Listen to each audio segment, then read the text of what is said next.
ഈ വീട്ടിൽ സ്ഥാനമില്ല. എന്റെ മരുമകളായിരിക്കാനുള്ള യോഗ്യത നിനക്കില്ല. ആദ്യം ഈ വീട്ടിൽ നിന്ന് പുറത്തു പോ. അങ്ങനെ പറയാനുള്ള അവകാശം നിങ്ങൾക്കില്ല മാഡം. ഇവൾ നിങ്ങളുടെ മരുമകളാ. ഈ വീട്ടിൽ ജനിക്കാൻ പോകുന്ന കുഞ്ഞിന്റെ അമ്മയാണ്. ഇവളെ ഈ വീട്ടിൽ നിർത്തിയേ മതിയാകൂ.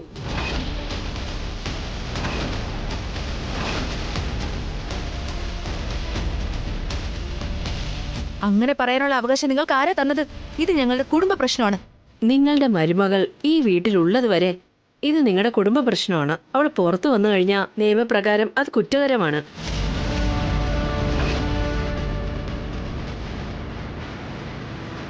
അപ്പോ ഞങ്ങൾക്കെതിരെ കേസ് കൊടുക്കുന്നോ? എന്നാ കൊടുക്ക്. കേസ് കൊടുത്താ നിങ്ങൾ കോടതി ഇറങ്ങി കയറേണ്ടി വരും.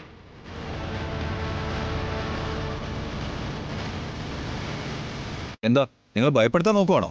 ഞങ്ങളെ നിർബന്ധിപ്പിച്ച് അവളെ വീണ്ടും ഞങ്ങളെ കുടുംബത്തിൽ കയറ്റാൻ ശ്രമിക്കുവാണോ? അല്ല, എന്താ നിങ്ങളുടെ ഉദ്ദേശം? മിസ്റ്റർ അബ്രാം, നിങ്ങൾ സമൂഹത്തിൽ നല്ല പേരുള്ള ഒരാളാണ്. നിങ്ങളെപ്പോലെ ഒരാൾ ഇങ്ങനെ സംസാരിക്കാൻ പാടില്ല. അങ്ങനെയുള്ള ഒരാൾക്ക് തന്നെ ദേഷ്യം വരുന്നെങ്കിൽ കാർത്തിക എന്ത് വലിയ തെറ്റാണ് ചെയ്തതെന്ന് നിങ്ങൾ മനസ്സിലാക്കണം. അവള് തെറ്റ് ചെയ്തിട്ടില്ല എന്ന് പറയുന്നല്ലോ. അതിനുള്ള തെളിവുണ്ടോ നിങ്ങളുടെ കയ്യില്? അത് പ്രൂവ് ചെയ്യുന്നത് വരെ അവൾ ഈ വീട്ടിൽ തന്നെ ഉണ്ടാവും. എങ്ങനെ ഉണ്ടാവുമെന്ന് ഞാനതിന് സമ്മതിക്കില്ല. അമ്മ, ഒരു മിനിറ്റ്.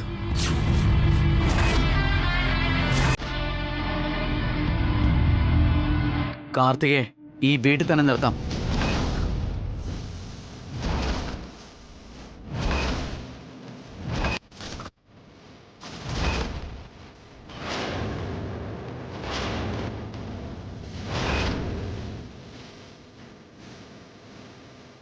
അഖിൽ, വേണ്ട പ്ലീസ് ഏട്ടാ, ദയവ് ചെയ്ത് ഒരു തവണ എന്റെ വാക്കൊന്ന് കേക്ക്.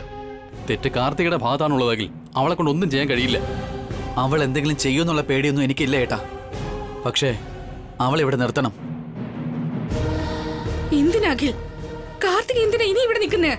നിക്കട്ടെ ഏടത്തെ, ഇതിൽ കൂടുതൽ എന്നോടൊന്നും ചോദിക്കരുത്. അഖിൽ, അഖിൽ, അഖിൽ,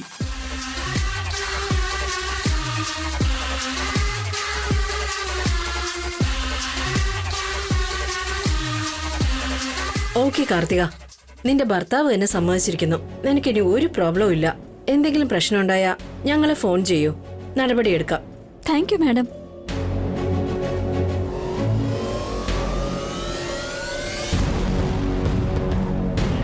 അഖിലിനെ എത്രയെന്ന് കരുതി ഇങ്ങനെ കഷ്ടപ്പെടുത്തുന്ന കാർത്തിക? നിനക്ക് മനസാക്ഷി എന്നൊന്നും ഇല്ലേ? നീ കാരണം അവന് നടക്കാൻ കഴിയാതായി. വീണ്ടും നീ കാരണം അവന്റെ ജീവിതം തന്നെ നഷ്ടപ്പെട്ടു. ഇത്രയും നാൾ നീ ഒരു ചെറിയ കുട്ടിയാണെന്ന് വിചാരിച്ചിട്ടാ ഞങ്ങൾ പലതും ക്ഷമിച്ചത്. ഇനി ആ ദൈവം പോലും നിന്നോട് ക്ഷമിക്കില്ല.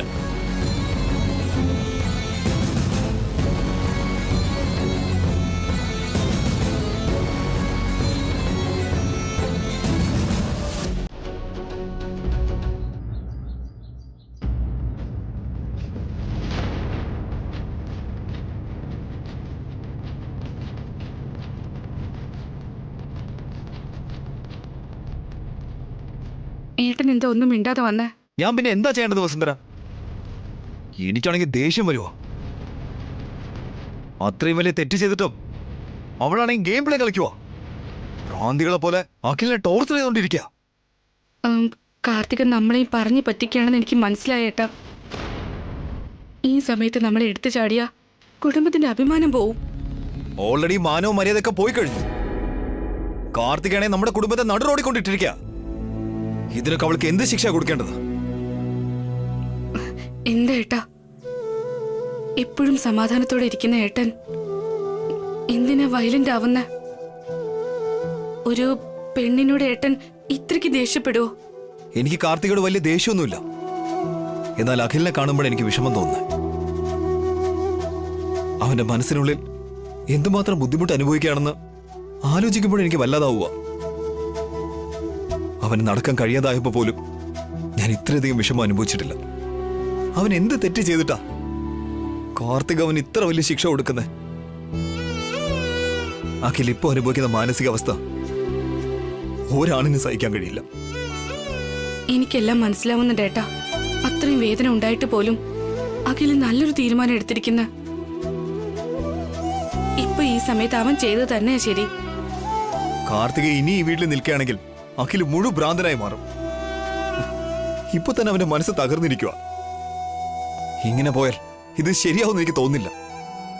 അവന് ഭ്രാന്ത് പിടിക്കും. എനിക്കറിയാട്ടാ, കാർത്തിക ഇനി ഇവിടെ നിൽക്കാൻ പാടില്ല.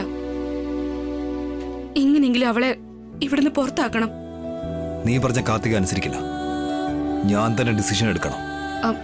പ്ലീസ്, എടുത്തു ചാടി ഒരു തീരുമാനം എടുക്കരുത്. നമ്മുടെ കാര്യത്തിൽ ഇനി എന്തൊക്കെ നടന്നാലും ഞാനത് സഹിക്കും.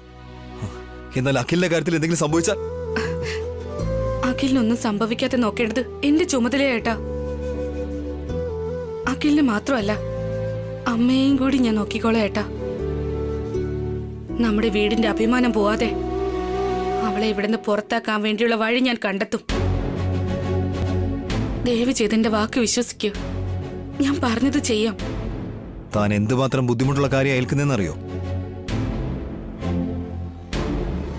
ഇത്രയും നാളെ കാർത്തിക ഇവിടെ നിർത്താനാണ് കഷ്ടപ്പെട്ടത്. അവൾ എന്തൊക്കെ പറഞ്ഞപ്പോഴും എന്തൊക്കെ ചെയ്തിട്ടോ അതെല്ലാം താൻ സഹിച്ചു. അങ്ങനെയുള്ള താൻ ഇപ്പോ കാർത്തിക ഇവിടുന്ന് പുറത്താക്കാന്ന് പറയുന്നു. അഖിലും കാർത്തികയും ഒരുമിച്ച് ജീവിക്കണമെന്ന് ആഗ്രഹിച്ചത് ഞാനാ. കാർത്തിക ചെയ്ത തെറ്റും പുറത്തു കൊണ്ടുവന്നത് ഞാനാ. ഇനി ഇവിടുന്ന് കാർത്തികയെ പറഞ്ഞയക്കാൻ പോകുന്നത് ഞാൻ തന്നെയായിരിക്കും. ഇത് ശരിയോ തെറ്റോ എന്നൊന്നും എനിക്കറിയില്ല. ഈ വീടിന്റെ അഭിമാനത്തിനും എന്റെ അനിയന്റെ മനസമാധാനത്തിനും ഞാൻ എന്ത് വേണമെങ്കിലും ചെയ്യും. കാലിൽ തറഞ്ഞു കയറിയ മുള്ളു പോലെ, കണ്ണിൽ വീണ പൊടി പോലെ കാർത്തികയെ ഞാൻ ഇവിടുന്ന് മാറ്റും. ഇത് ഞാൻ തീരുമാനിച്ചു.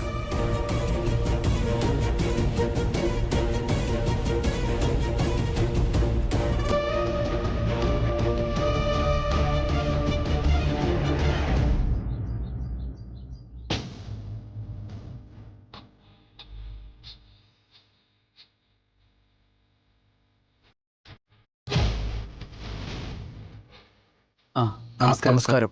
ഇരിക്കൂ. Thank you. എന്തിനാ കാർത്തിക വക്കീല് വന്നിരിക്കുന്നേ? കാർത്തികയുടെ പേരിൽ സ്വത്ത് എഴുതി വെക്കാനായിരിക്കും. അതപ്പൊ തന്നെ നിന്നില്ലേ കുഞ്ഞമ്മേ? ഇപ്പൊ അത് വീണ്ടും ആരംഭിക്കാൻ പോവാ.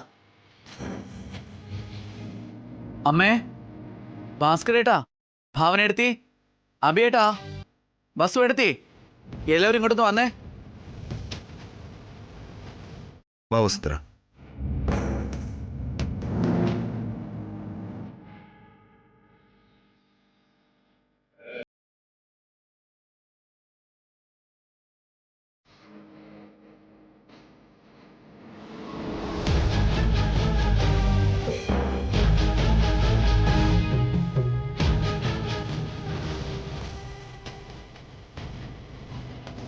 നിങ്ങളോട് പറയാതെ ഞാനൊരു കാര്യം ചെയ്തു.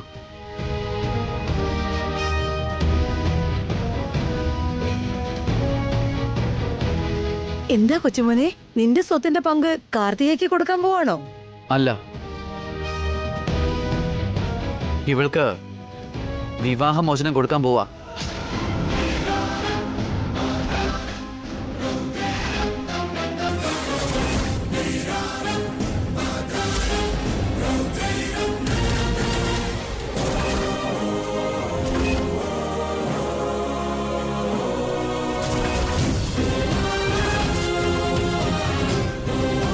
ഡിവോഴ്സോ? അതെ, നാളെ ഫാമിലി കോർട്ടിൽ ഹിയറിംഗാ.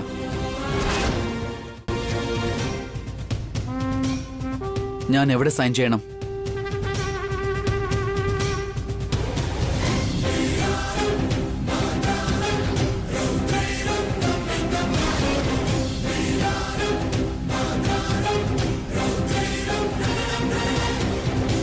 നാളെ രാവിലെ തന്നെ കോടതിയിലേക്ക് വരൂ. ഈവനിങ് ആകുമ്പോൾ നിങ്ങൾക്ക് ഡിവോഴ്സ് കിട്ടും. Thank you sir.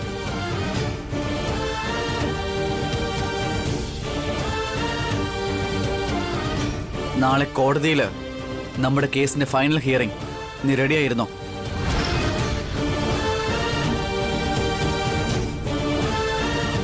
ഞാൻ ഡിവോഴ്സ് വേണ്ടെന്ന് പറഞ്ഞില്ലേ? ഇപ്പൊ ഞാൻ വേണമെന്ന് ആവശ്യപ്പെടുന്നു.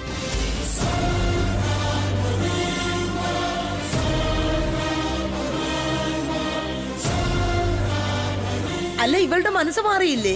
പിന്നെ നീ എന്തിനാ മനസ്സ് മാറ്റുന്നേ? ഞാൻ തുടക്കത്തിലെ ഡിവോഴ്സ് വേണമെന്ന് തന്നെയാ പറഞ്ഞത്. ഏട്ടനും എടുത്തി സമ്മതിക്കത്തോണ്ട് ഞാൻ മിണ്ടാതിരുന്നത്. ഡാനിയ, ഇത്രയും കാലം സമാധാനമായി കഴിഞ്ഞല്ലേ? ഇനിയും അതുപോലെ കാർത്തികയുടെ കൂടെ ജീവിച്ചൂടെ നിനക്ക്? പിരിഞ്ഞു പോയ എങ്ങനെ ശരിയാകും? ഇങ്ങനെ ഉള്ളവളുടെ കൂടെ എങ്ങനെ ഒരുമിച്ച് ജീവിക്കുന്നേ? എന്നോട് ദ്രോഹം ചെയ്തവളെ ഞാൻ എങ്ങനെ സ്വീകരിക്കും? നീ ഡിവോഴ്സ് വേണമെന്ന് പറഞ്ഞാ ഉടനെ കോടതി തരുവോ? തരുവടി. എന്തുകൊണ്ടാന്നോ? വിവാഹമോചനത്തിന് കോർട്ടിൽ നീ കൊടുത്ത പെറ്റീഷൻ അവിടെ തന്നെ ഉണ്ട്. നാളെ കോടതിയിൽ ഞാൻ സമ്മതിച്ചാ മതി, ഉടൻ തന്നെ ഡിവോഴ്സ് തന്നിരിക്കും.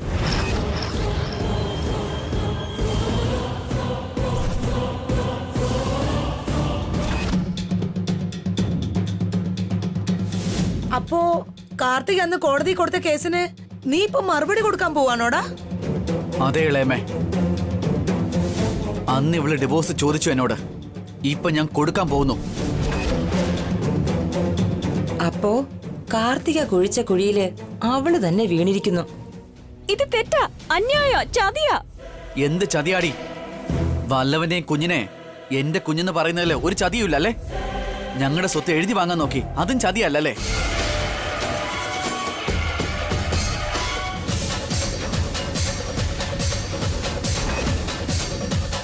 വനിതാ കമ്മീഷൻ അംഗങ്ങളെ വീട്ടിൽ വിളിച്ചു വരുത്തിയില്ലേ, അതിലും ചതിയില്ല അല്ലേ? ബുദ്ധി നിനക്ക് മാത്രമല്ലടി, എനിക്കും ഉണ്ട്. അപ്പൊ നീ ഈ വീട്ടിൽ നിൽക്കണമെന്ന് ഞാൻ പറഞ്ഞത് നാളെ നിന്നെ ഈ വീട്ടിൽ നിന്ന് പുറത്താക്കാൻ വേണ്ടിയാ.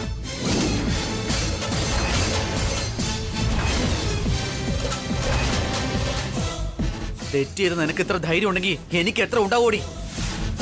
സമയം നോക്കി നീ ഞങ്ങളെ വഞ്ചിച്ചു, അതേ സമയം നോക്കി ഞാൻ നിനക്കിട്ട് പണി തന്നതാ. സൂപ്പർടാ, കറക്റ്റായിട്ട് ചെയ്തിട്ടുണ്ട്. ഇപ്പോഴാ കണക്ക് ശരിയായത്.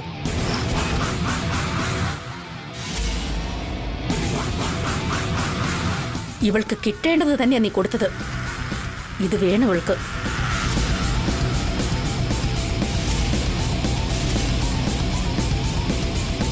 മുതിർന്നവരായ ഏട്ടത്തി പോലും ഇവരെ സപ്പോർട്ട് ചെയ്യാണോ? ഇത്രയൊക്കെ ആയിട്ട് മേളമ്മയ്ക്ക് ഇതേ പറയാനുള്ളൂ. ഇത്രയൊക്കെ സംഭവിച്ചിട്ടും എങ്ങനെ അവളെ സപ്പോർട്ട് ചെയ്യാൻ തോന്നുന്നു? അതെ, കാർത്തികയെ വിശ്വസിപ്പിച്ച് പറ്റിക്കുന്നതേ നല്ലതല്ല വസു ചേച്ചി. ആരോടാ വിശ്വാസവഞ്ചന ചെയ്തത് ദമയന്തി? പറഞ്ഞു പറ്റിക്കാൻ തുടങ്ങിയത് തന്നെ കാർത്തികയാ. എല്ലാം നിങ്ങൾ വിചാരിച്ചതുപോലെ നടക്കുമെന്ന് കരുതണ്ട. എന്റെ ഭാഗത്ത് ലോയേഴ്സ് ഉണ്ട്. നീ വേണമെങ്കിൽ 100 ലോയേഴ്സിനെ കൊണ്ടുപോവാ കാർത്തിക. We don't care. ഞങ്ങളുടെ അഖിലിന്റെ സൈഡിലാണ് ന്യായമുള്ളത്. എന്താ അഭിയേട്ട നിങ്ങളും ഇങ്ങനെ സംസാരിക്കുന്നേ? ചെറിയ കുട്ടിയിലെ പോകെ പോകെ ശരിയാവുന്ന കരുതി ഇത്രയും നാള് ഞാനും വസുന്ധരയും നിന്നെയാണ് സപ്പോർട്ട് ചെയ്തത്. പക്ഷെ നീ ഇപ്പൊ ഞങ്ങളോട് ചെയ്ത ചതി എന്റെ കുടുംബക്കാർ ഒരു കാലത്തും അക്സെപ്റ്റ് ചെയ്യാൻ പോകുന്നില്ല. ഇത്രയും നാളെ നിന്നെ ഇവിടെ നിർത്താൻ പാടില്ലായിരുന്നു കാർത്തിക. ഇനി ദൈവത്തിന് പോലും നിന്നെ രക്ഷിക്കാൻ കഴിയില്ല.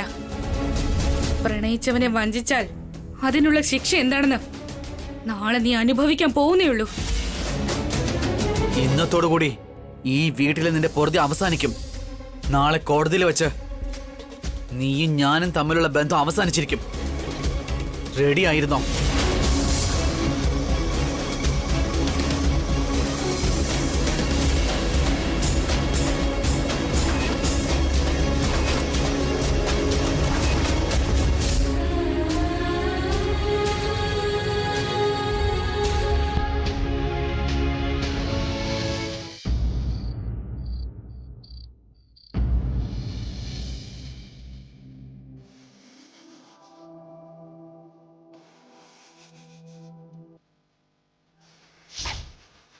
കാർത്തികയുടെ വയറ്റിൽ വളരുന്ന കുഞ്ഞിന്റെ അച്ഛൻ അഖിലല്ല.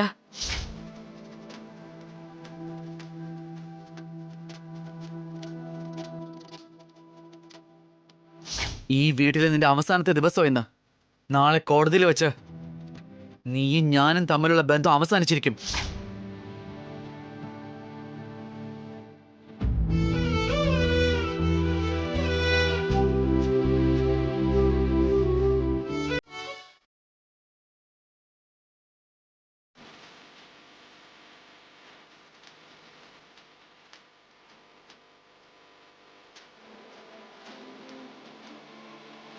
അഖിലേട്ടാ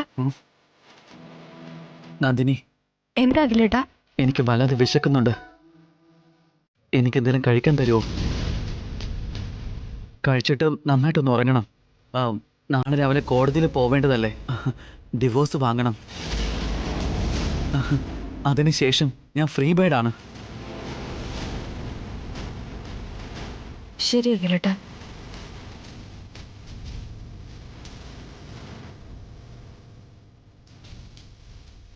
മോളെ കാർത്തികേ, നാളെ ഡിവോഴ്സ് കിട്ടുമെന്നും പറഞ്ഞ് അഖിൽ അവിടെ സന്തോഷിച്ചോണ്ടിരിക്കുക. നീ എന്ത് ചെയ്യാൻ പോവാ?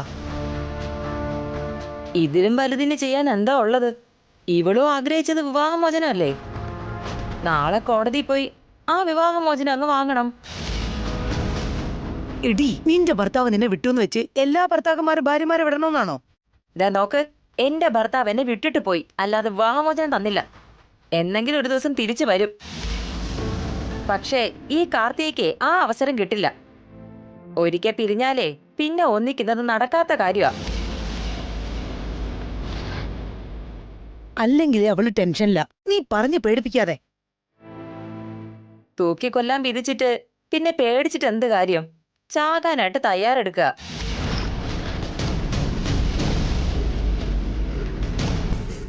അഖിലിന്റെയും കാർത്തികയുടെയും ജീവിതം ഇങ്ങനെ നശിക്കുന്നു ഞാൻ ഒരിക്കലും വിചാരിച്ചില്ല വസുന്ധര. രണ്ടുപേരും സ്നേഹിച്ച് വിവാഹം കഴിച്ചു. എന്നാൽ പ്രതീക്ഷിക്കാത്ത കാരണത്താൽ അവർ പിരിയുന്നു. ഭാര്യ ഭർത്താക്കന്മാർക്കിടയിൽ പരസ്പരം സ്നേഹവും വിശ്വാസവുമാണ് ഏറ്റവും പ്രധാനമായിട്ട്. ഒരു തവണ ആ വിശ്വാസം നഷ്ടപ്പെട്ട പിന്നെ അത് വീണ്ടെടുക്കാൻ പിന്നെ ഒരു അവസരം കിട്ടാതെ പോവും. കാർത്തിക് ഇങ്ങനെ ചെയ്ത് ഞാൻ ഒരിക്കലും പ്രതീക്ഷിച്ചില്ല. അവളൊരു പഠിച്ച കള്ളിയാണ്. കാർത്തിക മാത്രമല്ല ഏട്ടാ, എത്രയോ പെൺകുട്ടികളും ആൺകുട്ടികളും പിന്നീടുള്ള ജീവിതം എന്താണെന്ന് മനസ്സിലാക്കാതെ എടുത്തു ചാടി കല്യാണം കഴിക്കുക.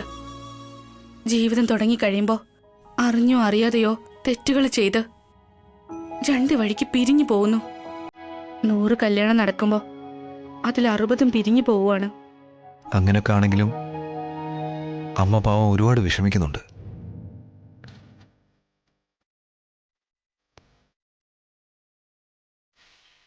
വിഷമിക്കണ്ട അമ്മേ.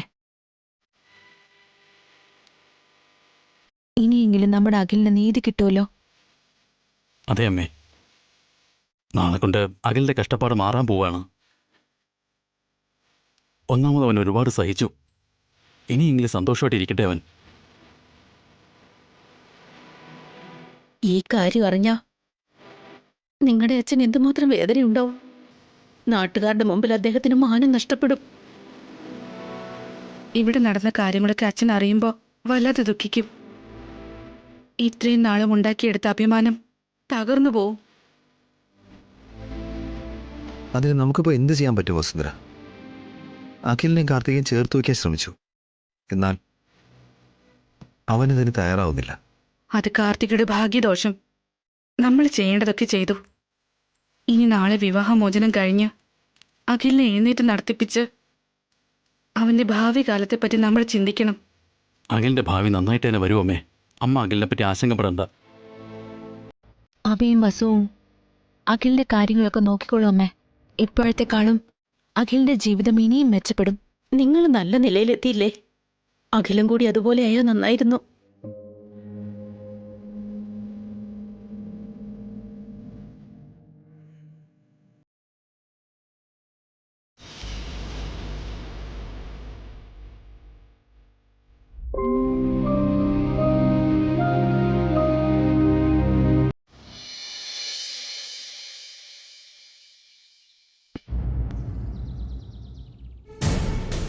ഞാനോ അഖിലേട്ടാ? നീ തന്നെ ആ സ്യൂട്ട് കേസിലെ കാർത്തികയുടെ ഡ്രസ് എടുത്ത് വെക്ക്. വേണ്ട അഖിലേട്ടാ, കാർത്തിക കണ്ട ചിലപ്പോ ദേഷ്യപ്പെടും. ഇനി കുറച്ച് സമയം കൂടി കഴിയുമ്പോൾ അവള് വീട്ടിൽ നിന്ന് പുറത്തു പോവേണ്ടതാ. ഇപ്പോഴും അവളുടെ ലഗേജ് എടുത്തു വെക്കണം. ഞാൻ പറയുന്നത് കേക്ക് അഖിലേട്ടാ, ഞാൻ എടുത്തു വെച്ച പ്രശ്നമാകും. നന്ദിനി, പറഞ്ഞതനുസരിക്ക്. നിനക്ക് എന്നോടൊരു അല്പമെങ്കിലും ബഹുമാനം ഉണ്ടെങ്കിൽ ഞാൻ പറഞ്ഞതുപോലെ ചെയ്യ.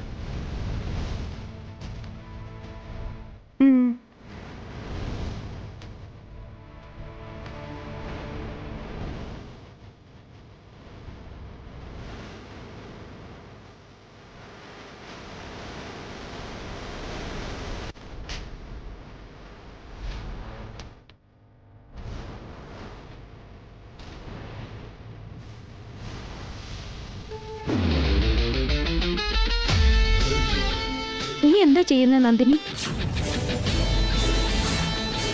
നിന്റെ ലഗേജ് പാക്ക് ചെയ്തോണ്ടിരിക്കുക. എന്തിന്?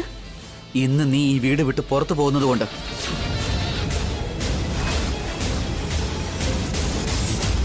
അല്ല, എന്റെ ലഗേജ് എടുത്തു വെക്കാൻ അവളാരാ? അവക്ക് എന്ത് അധികാരമുള്ളത്? അവൾ എന്റെ അനിയത്തിയാ. ഞാൻ പറഞ്ഞിട്ടാ നന്ദിനി എല്ലാം എടുത്തു വെച്ചത്. ഞാൻ നിന്റെ ഭാര്യയാണ് അഖിൽ. അതിനി കുറച്ചു സമയത്തേക്ക് മാത്രമേ ഉള്ളൂ. അതിനുശേഷം നീ എന്റെ മുൻ ഭാര്യയായിരിക്കും. നിനക്കും എനിക്കും തമ്മിൽ ഒരു ബന്ധവും ഉണ്ടായിരിക്കില്ല. ഈ വീട്ടിലെ നിന്റേതായുള്ള ഡ്രസ്സും സാധനങ്ങളും എന്തിന് ഓർമ്മ പോലും ഇനി ഇവിടെ ഉണ്ടാവാൻ പാടില്ല. അപ്പോ കോടതി ഇന്ന് തന്നെ വിവാഹമോചനം തരൂന്നാണോ നിന്റെ വിചാരം? തരും കാർത്തിക. എന്തൊക്കെ വന്നാലും നീ ഈ വീട് വിട്ട് പുറത്തു പോയേ പറ്റൂ. നിങ്ങൾ ജഡ്ജിയെ പോലെയാണല്ലോ സംസാരിക്കുന്നത്. എനിക്ക് ഡിവോഴ്സ് വേണ്ടെന്ന് ഞാൻ പറയും. അപ്പൊ നിങ്ങൾ എന്ത് ചെയ്യും? നിനക്ക് വിവാഹമോചനം ചോദിക്കുമ്പോൾ തരാനും വേണ്ടെന്ന് പറയുമ്പോൾ തരാതിരിക്കാനും നിയമങ്ങളൊന്നും നിന്റെ കയ്യിലല്ല. കോടതി നിന്റെ വീടുമല്ല. അപ്പൊ 1 മാസത്തെ അവധി നിങ്ങൾ എങ്ങനെയാ മേടിച്ചത്? നീ മാറുമെന്ന് വിചാരിച്ച് കാലാവധി വാങ്ങിയതാണ് വസു. എന്നാ നീ മാറിയില്ലെന്ന് മാത്രമല്ല, വഞ്ചിക്കും കൂടെ ചെയ്തു. ഞാൻ ഒരു തെറ്റും ചെയ്തിട്ടില്ല. ചെയ്തു. അതുകൊണ്ടാണ് നിനക്ക് ഈ ശിക്ഷ ലഭിച്ചത്. അപ്പോ എല്ലാവരും ഒത്തുകൂടി എന്നെ ഉടുതുണിയോടുകൂടി പുറത്താക്കാനാണോ ശ്രമിക്കുന്നത്? ഞാൻ അങ്ങനെയൊന്നും ഇറങ്ങി പോവില്ല. എനിക്ക് ജീവനാംശം വേണം, പകുതി സ്വത്തും വേണം.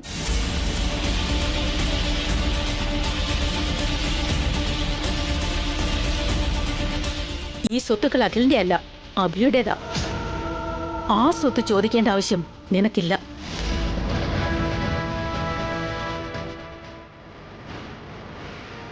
എനിക്ക് പകുതി സ്വത്ത് തരാന്ന് അഭിയേട്ടനാണ് പറഞ്ഞത്. നിന്റെ സ്വഭാവം നന്നായിരുന്നുവെങ്കിൽ നിനക്ക് ഉറപ്പായിട്ടും തരുമായിരുന്നു. പക്ഷെ നീ വിശ്വാസവഞ്ചന ചെയ്തു. നിനക്ക് സ്വത്ത് മാത്രമല്ല, ജീവനാംശവും കിട്ടില്ല.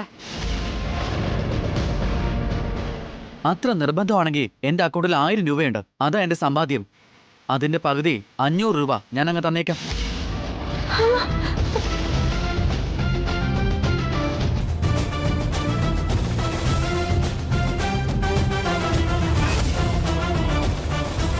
ന്യായമില്ലാത്ത കാര്യങ്ങളൊന്നും പറയല്ലേ. അവക്കൊന്നും കൊടുത്തില്ലെങ്കിൽ പിന്നെ എങ്ങനെയാ ജീവിക്കുക? ഭിക്ഷ എടുത്ത് ജീവിക്കാൻ പറയട്ടെ.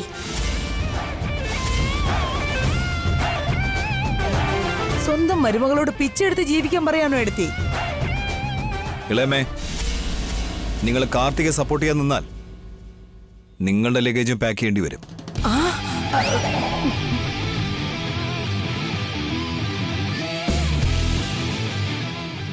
ഞാൻ പോയി കുഞ്ഞമ്മയുടെ സാധനങ്ങൾ എടുക്കട്ടെ. ഇപ്പൊ തന്നെ സാധന ജംഗമ വസ്തുക്കളെല്ലാം എടുത്തിട്ട് വരാം. നന്ദിനി എല്ലാം എടുത്തു വെച്ചോ? എടുത്തു വെച്ചു അഖിലേട്ടാ. ഇവളുമായി ബന്ധപ്പെട്ട ഒരു സാധനവും ഇവിടെ ഇനി ഉണ്ടാവരുത്. മുക്കും മൂലയും അരിച്ചു പറക്കി പുറത്ത് വലിച്ചെറിയാം. അപ്പോഴേക്കും ഞാൻ നിനക്ക് ആരും അല്ലാതായല്ലേ? ഏത് നിമിഷം തൊട്ട് നീ തെറ്റ് ചെയ്തോ ആ നിമിഷം തൊട്ടേ നിന്നെ ഇവിടെ വേണ്ടതായി. നിന്നെ ഈ കുടുംബം മാത്രമല്ല, ദൈവം പോലും നിന്നോട് ക്ഷമിക്കില്ല.